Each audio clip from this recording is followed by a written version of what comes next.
बिस्मिल्लाहिर्रहमानिर्रहीम अस्सलामुअलैकुम। दोस्तों, सर्दियों में आपने ये शरबत 5 से 6 दफ़ा ज़रूर इस्तेमाल करना है। अगर आपको पीलिया है, जॉन्डिस या जिगर का मसला है तो ज़रूर आपको ये फ़ायदा देगा।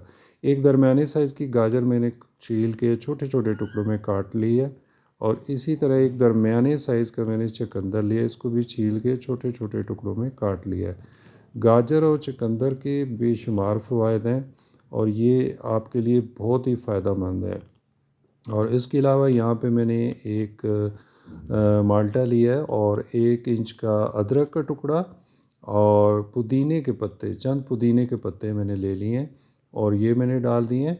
आप यहाँ पे सेब भी डाल सकते हैं, ज़रूर डालिएगा। अभी मेरे पास सेब नहीं था इसलिए मैं इस्तेमाल नहीं कर रहा। और यहाँ पे काला नमक हस्बे ज़ायक़ा मैंने डाल दिया है और 2 गिलास यहाँ मैं पानी डाल रहा हूँ। आपने अपने ज़रूरत के हिसाब से जितने अफराद हैं उतना शरबत बना सकते हैं।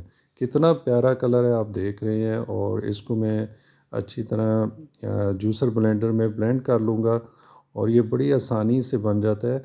यहाँ पे आप अगर चीनी इस्तेमाल करना चाहें तो कर सकते हैं, लेकिन मैं यहाँ पे चीनी इस्तेमाल नहीं कर रहा। लेकिन बच्चे चीनी के बगैर नहीं पिएंगे, आप थोड़ी सी चीनी डाल दीजिएगा। ये आप देख सकते हैं कितना प्यारा ज़बरदस्त कलर आया है।